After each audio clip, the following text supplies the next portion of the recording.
घरोघरी मातीच्या चुली या मालिकेच्या आजच्या भागाचे अपडेट जाणून घेऊया आपल्या आजच्या या व्हिडिओमध्ये.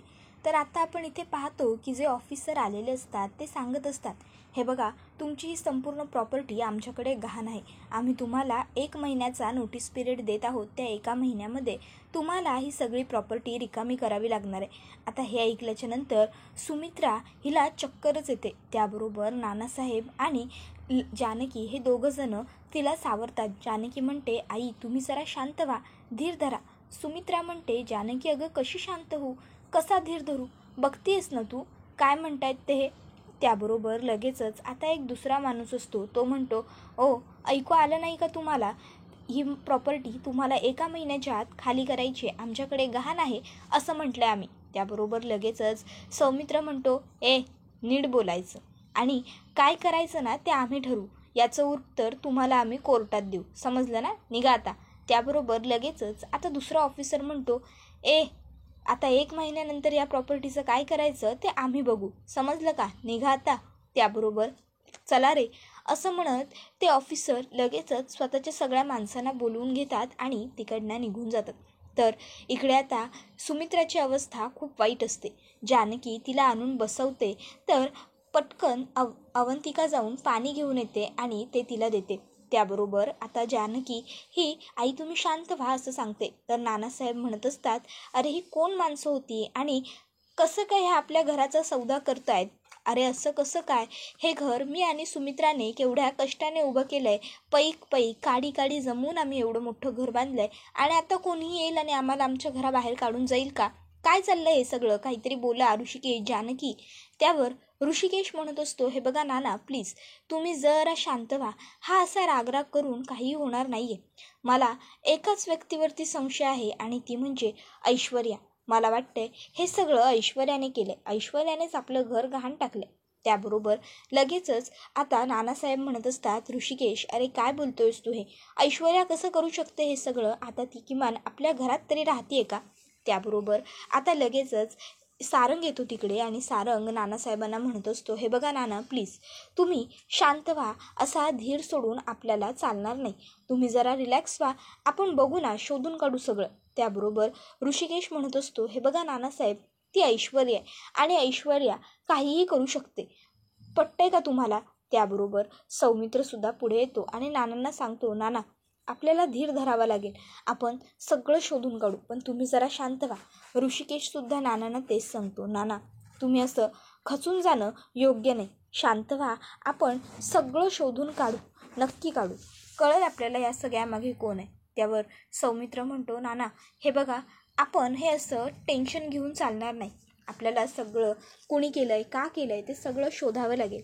जानकी वहिनी तुला काही आठवतं आहे का गं, म्हणजे ती फाईल तू कुठे ठेवली होतीस, काय ती फाईल कोण घेऊ शकतं असं तुला काही वाटतंय का. त्याबरोबर जानकी म्हणत असते, अहो भाऊजी ती फाईल मी आणल्यानंतर थेट कपाटात ठेवून दिली होती, मलाही आठवत नाही आहे, कळतच नाही आहे मुळात की हे सगळं घडलं कसं, कोणी केलं, काहीच समजायला मार्ग नाही आहे, म्हणूनच तर मी सुद्धा गप्प आहे, काही बोलतच नाही आहे असं जानकी आता सांगत असते.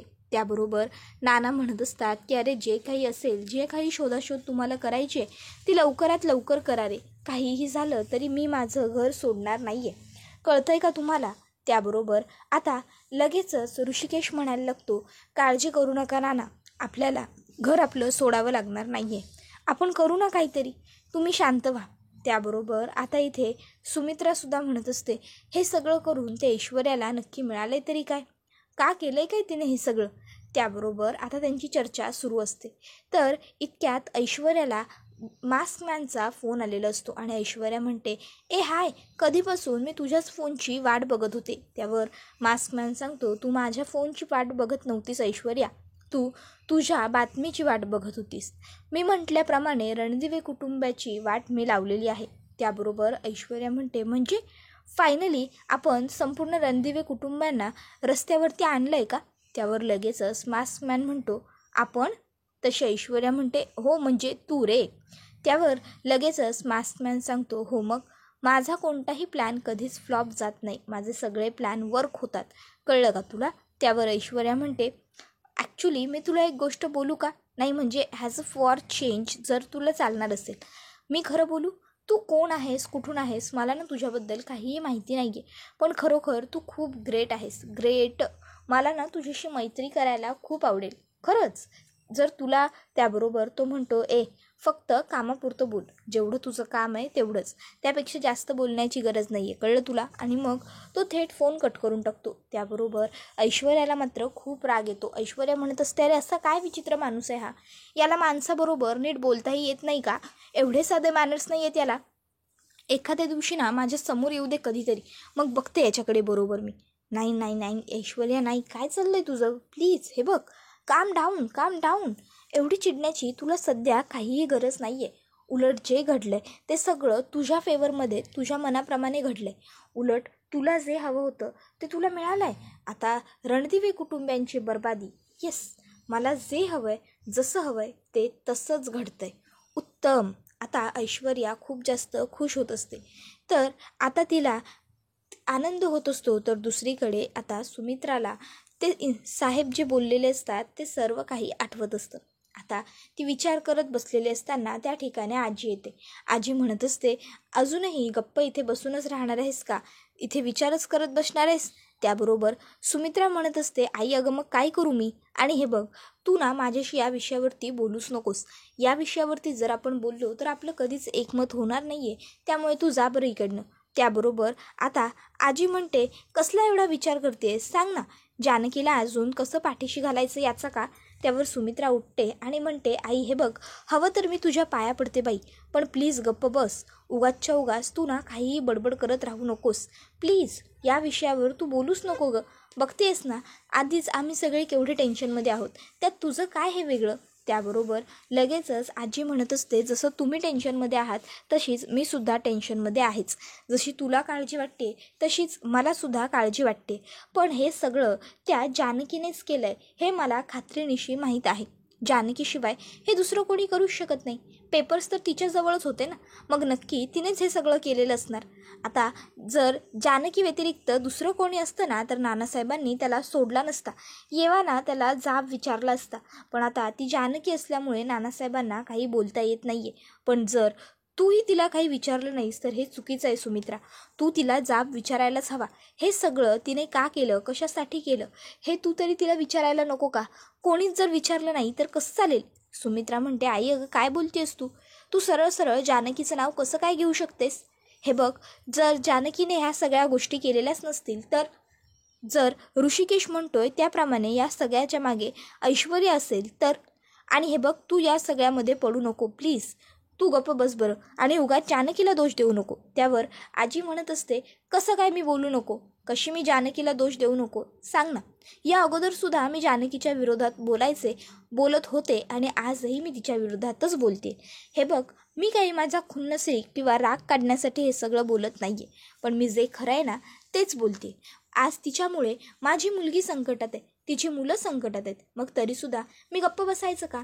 या अशा वेळीसुद्धा मी काही बोलायला नको का, सांग ना. जर तू बोलत नसशील तर मला तरी कमीत कमी बोलावं लागेलच ना. सुमित्रा हे बघ, हे सगळं ना त्या जानकीने केलं. तिच्या आईला या सगळ्यातून बाहेर काढण्यासाठी, तिच्या आईला वाचवण्यासाठी तिने सगळंच्या सगळं रणदिवे कुटुंबीय पणाला लावलं. मला माहिती आहे ना, हे सगळं जानकीनेच केलं ते. तू ना जाऊन जानकीला खडे बोल विचार, तू बोल, भांड तिच्याशी, विचार तिला, जाब विचार. त्याबरोबर इथे आता जानकी ही उभी असते. तर तिला आता सौमित्र म्हणत असतो, वहिनी तू आठव गं, तुला काहीतरी आठवेल. तुझ्यानंतर तुझ्या खोलीत कोण येऊन गेलं आहे काय, किंवा तू ती फाईल कुठे ठेवलीस, कशी ठेवलीस, काहीतरी आठवेल ना. त्याबरोबर जानकी म्हणत असते, अहो भाऊजी, तेच तर सांगते ना मी ऐश्वर्याकडून फाईल कशी आणायची हे आपण प्लॅन केलं. त्यानंतर मी जाऊन ऐश्वर्याकडनं फाईल मिळवलीसुद्धा, आणि फाईल मिळवल्याच्या नंतर आपण बराच वेळ प्लॅनवर डिस्कशन केलं, आणि त्यानंतर आपलं असं ठरलं की लाल रंगाच्या ज्या फाईलमध्ये ओरिजिनल पेपर्स आहेत ते पेपर्स मी कपाटात ठेवायचे, आणि जी दुसरी खोटी फाईल आहे जी ब्लॅक कलरची आहे ती मी बाहेर ठेवायची. मी ती फाईल एक कपाटात ठेवली, रेडवाली, ब्लॅकवाली बाहेर ठेवली, आणि तिकडनं निघून गेले. मला व्यवस्थित आठवतंय हो, मी हेच केलं होतं. पण आता कसं काय हे सगळं घडलं मला कळत नाही आहे. त्या लोकांकडे आपल्या ओरिजिनल पेपरच्या कॉप्या कशा काय आल्या. त्याबरोबर आता इकडे सौमित्र म्हणत असतो, वहिनी हे बघ, तू इतकंच घडलं होतं असं नक्की म्हणशील का? त्याबरोबर लगेचच आता अवंतिका म्हणायला लागते, मला काय वाटतं, नाही म्हणजे जर वहिनींनंतर कोणी तुमच्या खोलीत आलं असेल तर वहिनी तुम्हाला काय वाटतं, आलं होतं का कोणी खोलीत? त्याबरोबर सौमित्र म्हणायला लागतो, अवंतिका अगं तू हे काय बोलतेस? नाही म्हणजे तू बोलतेस ते ठीक आहे, जर कोणी खोलीत आलं असेल तर आपल्या घरातलंच आलं असेल ना, दुसरं बाहेरून थोडीच कोणी आलं असेल. आणि आपल्याच घरातली व्यक्ती त्या ऐश्वर्याच्या सपोर्टमध्ये का जाईल? का कोणी तिला मदत करेल? त्याबरोबर लगेचच सारंग म्हणत असतो, का नाही करू शकत दादा? आता सारंगचा हा आवाज ऐकून सगळेच जण मागे बघतात. त्याबरोबर सारंग आता पुढे खोलीत आलेला असतो. सारंग आता म्हणतो, दादा तुला असं का वाटत नाही की घरातलं कोणीतरी असू शकतं म्हणून? मी स्पष्ट बोलतो, मला तर या सर्वामध्ये आजीवरती दाट शंका आहे. त्याबरोबर इकडे आजी ही सुमित्राला सांगत असते, सुमित्रे हे बघ तू चुकीचं वागतेस, तू त्या जानकीला असं सोडून द्यायला नको. अगं जर नानासाहेब तिला काही बोलू शकत नाही आहे तर कमीत कमी तू तरी तिला सुनावलं पाहिजेस, तू तर तिला हे असं सोडून देतेस. नाही सुमित्रा, हे पूर्णपणे चुकीचं आहे. अगं आज तू जाऊन खरं तर तिला ठणकावून जाब विचारायला हवा, तिने हे सगळं का केलं, कशासाठी केलं हे तूच तिला विचारू शकतेस. जा जा आणि विचार त्या जानकीला की हे सगळं करून तिला मिळालं काय? स्वतःच्या आईला वाचवण्यासाठी तिने संपूर्ण रणदिवे कुटुंबियांची बळी का दिली? का वागली ते असं? जा सुमित्रा जा, विचार. अगं तू विचारलं नाहीस ना तर हे असंच सुरू राहील. तुला चालणार आहे का? जा सुमित्रा. आता आजीने एवढं सगळं केलं आहे स्वतः, आणि आता तर बघा केवढ्या शिताफीने जानकीलाच या सगळ्यात अटकवती येते.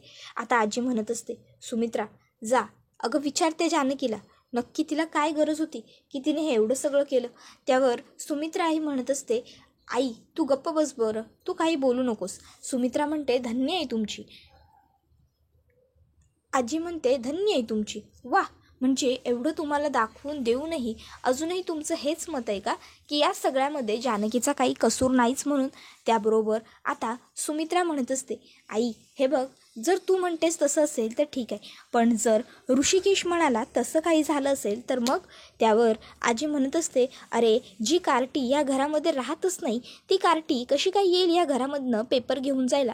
नाही नाही, मला ना आता कळून चुकलं आहे. जानकीच्या प्रेमाची एक अंधळी पट्टीस तुमच्या डोळ्यावरती बांधली गेलेली, त्यामुळे तुम्हाला कोणाला कितीही काही दाखवण्याचा प्रयत्न केला, कितीही सत्य तुमच्यापर्यंत पोहोचवण्याचा प्रयत्न केला तरी तुम्हाला ऐकू येतच नाही. त्याबरोबर आता इथे सारंग हा म्हणत असतो, दादा का तुला असं वाटत नाही की या सगळ्यामध्ये आजीचा हात असेल म्हणून? हे बघ, मला तर पूर्ण डाऊट आहे आजीवरती. या सगळ्यामध्ये नक्की आजीचा हात असणार.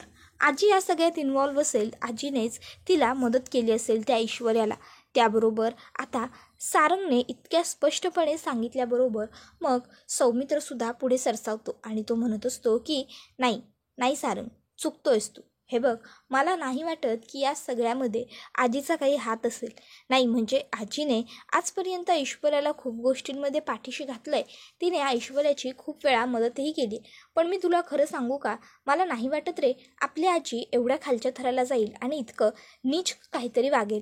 त्याबरोबर आता एक सारंग म्हणत असतो, दादा अरे ऐश्वर्याच्या नादी लागून आजपर्यंत आजीने काय काय केलं आहे हे सगळं तुला नाही माहीत, म्हणून मी बोलतोय आजी या सगळ्यामध्ये नक्की असू शकते.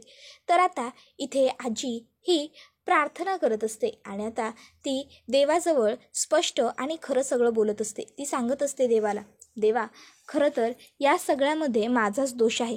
हे सगळं जे काही घडलं ते माझ्यामुळेच घडलं. या सगळ्याला कारणीभूत मी आहे. मी घडवून आणलं आहे सगळं. पण आता तू माझी आणि या घरातल्या सगळ्या कुटुंबियांची काळजी घे, सगळ्यांचं रक्षण कर. आम्हाला सगळ्यांनाच सगळ्यातून बाहेर पडण्यासाठी आता तूच काय तो सोपा मार्ग दाखव. इतक्यात आजीचा फोन वाजतो. फोन ऐश्वर्याचा असतो. आजी पटकन घरातनं बाहेर येते आणि फोन उचलत म्हणते, ऐश्वर्या अगं बाई कशाला मला सारखा सारखा फोन करतेस? ऐश्वर्या म्हणत असते, काही नाही, जरा विचार केला तुमच्या तब्येतीची चौकशी करावी म्हणून फोन केला. आजी म्हणते, वा वा वा, हुशार आहेस ग. आधी इथे माझी वाट लावून गेली आहेस आणि आता मोठी माझ्या तब्येतीची चौकशी करते येते. काही वाटत नाही का ग तुला ऐश्वर्या? हे बघ, मला पुन्हा फोन करू नकोस. ऐश्वर्या म्हणत असते, आजपर्यंत मी काम नसेल तर तुम्हाला फोन केला आहे का आजी? आजही काम आहे ना, म्हणूनच मी तुम्हाला फोन केला आहे. ऐश्वर्याला आजी म्हणते, हे बघ बाई, आता ना सतत एकतर मला भीती वाटत राहते की या सगळ्यामध्ये मी अडकते की काय, त्यामध्ये तू मला अजिबातच फोन वगैरे करू नकोस. त्यावर ऐश्वर्या म्हणत असते, आजी हे बघा, मी तुम्हाला हेच सांगायला फोन केलेला आहे की तुम्ही सतत मी अडकेन की काय हा जो तुमच्या मनातला विचार आणि चेहऱ्यावरची भीती आहे ना, ती घालवा आणि घरामध्ये वावरा, नाहीतर कोणाला तरी तुमच्यावरती संशय येईल आणि हे आपल्याला परवडणार नाही. कळलं का तुम्हाला? त्याबरोबर आजी म्हणते की हो कळलं. आणि हे बघ, त्या फाईलचं तू नेमकं काय केलं आहेस? त्यावर ऐश्वर्या म्हणते, हे बघा, त्या सगळ्याचं तुम्ही फार काही विचार करू नका. तुम्हाला या सगळ्यातून फक्त मी बाहेर काढू शकते. त्यामुळे मी जितकं सांगितलं आहे तितकं तुम्ही करा. कळलं? आता फोन ठेवते. एवढं म्हणत ऐश्वर्या फोन कट करते. तोपर्यंत सारंग तिकडे येतो. सारंग विचारायला लागतो, काय गं झालं आजी? कोणाशी बोलत होतीस फोनवर? त्यावर आजी आता घाबरते सारंगला बघून आणि म्हणत असते, मी ते गावावरून फोन आला होता, चौकशी करत होते. म्हणजे ते आपल्या फाईल्स वाहून गेल्या का पावसाच्या पाण्यात की आहेत ते सगळं. त्याबरोबर सारंग म्हणतो, अच्छा मग झाली का चौकशी? झालं का बोलणं? त्यावर आजी म्हणते, हो झालं ना झालं. त्यावर सारंग म्हणतो, बरं चल मग आत. त्यावर आजी म्हणते, आत कशाला? त्यावर सारंग म्हणतो, अगं असं काय करतेस आजी, सगळे आत तुझ्यासाठी थांबले, चल. आजीला सारंग बळजबरीने आत घेऊन येतो. आता आजी पूर्णपणे घामाघूम झालेली असते. तर सारंग म्हणत असतो, मी आजीला आणलं आहे ऋषिकेश दादा. आता आजी अशी मध्ये उभी राहा, आता काय करायचं ते तुम्ही बघा. तर ऋषिकेश पुढे सरसावतो आणि आजीला विचारतो, आजी ऐश्वर्या तुला फोन वगैरे करते का? त्याबरोबर आजी म्हणते, ऐश्वर्या? त्यावर ऋषिकेश म्हणतो, हो. अगं पण तुला एवढा घाम फुटायला झालंय काय? अजून आम्ही फार तुला काही विचारलेलंही नाही आहे, प्रश्नच नाही विचारलेत अजून. बाय द वे ते सगळं सोड, मी काय विचारतोय परत विचारतो, मला सांग, ऐश्वर्या तुला फोन वगैरे करते का ग आजी? त्यावर आजी म्हणते, ऐश्वर्या मला का फोन करेल? तिचा मला फोन करण्याचा काय संबंध? माझा तिच्याशी काय संबंध? काय वाटतंय तुला? त्याबरोबर आता लगेचच इकडे अवंतिका म्हणत असते, आजी प्रश्नाला प्रश्न विचारू नका, प्रश्नांना उत्तरं द्या पटापट. काय विचारतायत दादा? सांगा ना, ऐश्वर्याने तुम्हाला फोन केलाय का? त्याबरोबर आता लगेचच आजी म्हणते, नाही, ऐश्वर्याने मला फोन केलेला नाही. जसं तुम्हाला तिचा राग आलाय तसाच मलाही आलाय की. त्याबरोबर लगेचच आता इकडे सारंग म्हणतो, आजी नक्की तुला ऐश्वर्याचा फोन आला नव्हता का? त्याबरोबर तुम्हाला असं का वाटतंय, तुम्ही माझ्यावर संशय घेताय का? असं आजी स्पष्ट बोलते. त्यावर त्या ठिकाणी सौमित्र पुढे येतो आणि म्हणतो, आजी तसं काही नाही आहे. हे बघ, ऐश्वर्याने या घरातल्या सगळ्यांशीच भांडण केलं आहे, फक्त तुझ्याशी काय ते तेवढं तिचं जमायचं म्हणून विचारतोय. तर आता ऋषिकेशसुद्धा विचारतो, आजी काय झालं आहे ते नीट सांग, बोल बरं पटपट, ऐश्वर्याने तुला फोन केला होता का? तर पुढे जानकी म्हणत असते, आजी काय आहे ना, तुम्ही खूप स्वच्छ, निखळ, निर्मळ मनाच्या आहात. त्यामुळे ऐश्वर्याने तुमच्याकडनं माहिती काढून घेण्याचा प्रयत्न नक्की केला असेल. तिने तुम्हाला फोन केला असेल आणि तुमच्याकडनं माहिती गोळा केली असेल. तुमच्या कळत नकळत तुमच्याकडून हे सगळं झालं असेल. म्हणून आम्ही तुम्हाला विचारतोय, तुमचं ऐश्वर्याबरोबर काही बोलणं झालं आहे का? आणि त्यावेळेस ती फाईलबद्दल किंवा पेपर्सबद्दल, प्रॉपर्टीबद्दल काही बोलली होती का तुमच्याशी? आजी बोला, जे असेल ते सांगा बरं, ऐश्वर्याने तुम्हाला फोन केला होता का? आजी बोला ना, केला होता का तुम्हाला ऐश्वर्याने फोन? त्याबरोबर त्या ठिकाणी सुमित्रा येते आणि म्हणत असते, केलंय तर या सगळं जानकीने, आणि आता या सगळ्यात माझ्या आईला अडकवते. जानकी, काही वाटत नाही का तुला? असं कसं काय वागू शकतेस तू? जानकीने स्वतःच्या आईला वाचवण्यासाठी आपल्या संपूर्ण कुटुंबियांना असं ढकलून दिलेलं आहे या सर्वामध्ये, असं मला वाटतं. जानकी आपल्या सगळ्यांशी काहीतरी खोटं बोलते, लपवते ते आपल्यापासून बऱ्याच गोष्टी. त्याबरोबर इकडे ऐश्वर्याने जानकीला व्हिडिओ कॉल केलेला असतो आणि म्हणत असते, काय गं, आता तर तुझं महाल, तुझं स्वप्नातलं घर सगळं उद्ध्वस्त होणार. गेल्या वेळेस तर फक्त तू, तो ऋषिकेश आणि ओवी रस्त्यावर आला होता, पण आता अख्खं रणदिवी कुटुंब रस्त्यावर येणार. जानकी, आता काय करणार तू? आता तुझा रंगमहालच उरलेला नाही, मग तू आता कशाची राणी राहिलीस? बोल ना. त्याबरोबर मग मात्र हा व्हिडिओ इथेच संपतो. व्हिडिओ आवडला तर व्हिडिओला लाईक करा, चॅनलवर नवीन असाल तर चॅनलला सबस्क्राईब करा आणि बेल आयकॉन आठवणीने प्रेस करा, जेणेकरून तुम्हाला पुढच्या प्रत्येक व्हिडिओचं नोटिफिकेशन मिळत जाईल. धन्यवाद.